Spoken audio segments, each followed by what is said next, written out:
This is execution of the twisted prime. Enter a number. A prompt is made. Then the number called 167 is entered. The same value 167 is stored within the variable n. So that n value is equal to 167. Step number 1. It checks whether 167 is prime or not. For this, a for loop is made to run from I value is equal to 1 to I value is equal to 167. I value is equal to 1, 167 modulo 1. I value is equal to 2, 167 modulo 2. I value is equal to 3, 167 modulo 3. So on and it goes on. I value is equal to 167. Then 167 modulo 167. If the modulo operator returns 0, then the C1 value is going to get incremented, signifying that one factor is found. 167 modulo 1 is equal to 0, C1 is equal to 0 plus 1 is equal to 1. Similarly, when I value is equal to 167, 167 modulo 167 is equal to 0. So, therefore, C1 is equal to 1 plus 1, it is equal to 2.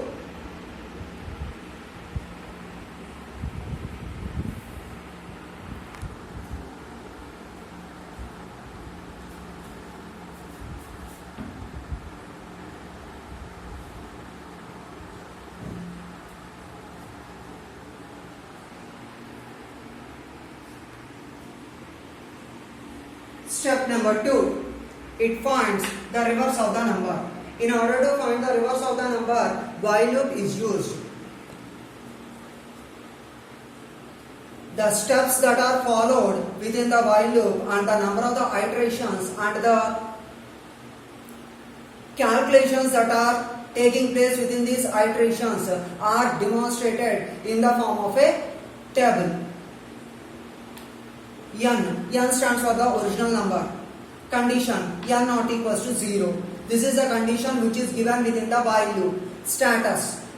This indicates whether the condition is true or whether the condition is false. If the condition is true, then it will be able to enter the while loop and it will execute the set of the statements, and if the condition is false, then it will not be able to enter the while loop and it will not execute the set of the statements, but instead it is going to get terminated. REM stands for the remainder value. Remainder is equal to n modulo 10. That means it is going to extract the units digit value of the number. For suppose 167, units digit is 7. 7 is extracted. In this way, it is going to extract the units digit from the n value. REV stands for the reverse of the number.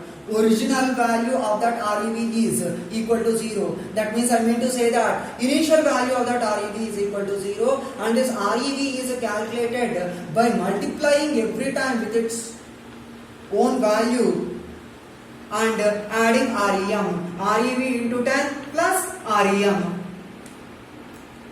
N is equal to n by 10, and after calculation of the REV, the n value is going to get deteriorated by 10. Now we are going to see how it is going to work. N value is 167. Condition n not equals to 0. 167 not equals to 0. That condition is true. It enters the while loop. REM is equal to n modulo 10. 167 modulo 10 is equal to 7. REV into 10 plus REM. 0 into 10 plus 7. 0 into 10 is 0 plus 7 is equal to 7. N value is equal to n by 10. 167 by 10 is equal to 16. N value is equal to 16. The same is written here also. Condition n not equals to 0. 16 not equals to 0. That status is true. So REM is equal to 16 modulo 10. That means it is equal to 6. REV is equal to REV into 10 plus REM. REV value is equal to 7. 7 into 10. 7 into 10 plus REM value is equal to 6. 7 into 10 plus 6. That means 70 plus 6 is equal to 76. After this step, 16 by 10 is equal to 1. N value is equal to 1. The same is written here also. Condition n not equals to 0, 1 not equals to 0. The status is true. Therefore, it enters the while loop. REM is equal to n modulo 10. 1 modulo 10. It is equal to 1.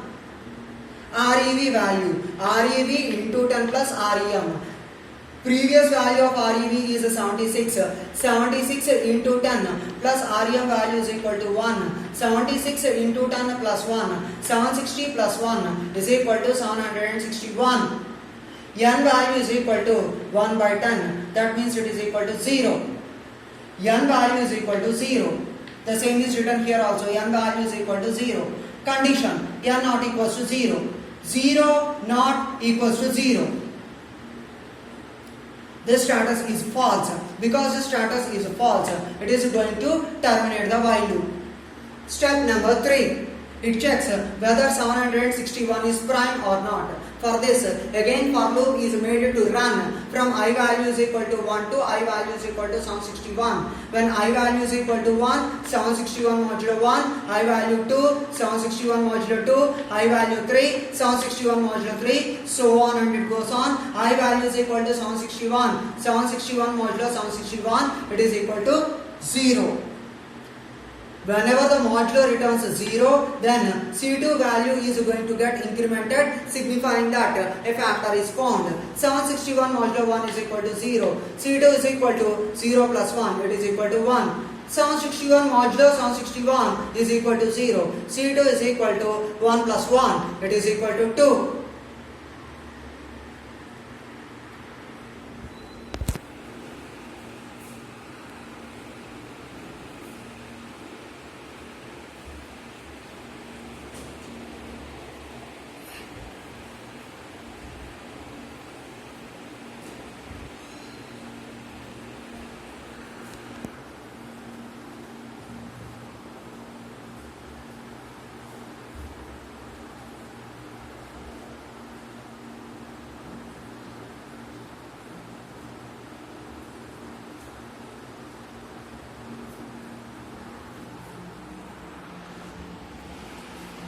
C1 value is equal to 2. That implies that original value is prime. C2 value is equal to 2. That means the reverse of the number is a prime. C1 is equal to 2 and C2 is equal to 2. Original number is prime and the reverse of the number is prime. So this implies that the number is a twisted prime. That means the entered input value 167 is a twisted prime. The same is printed as an output saying that twisted prime.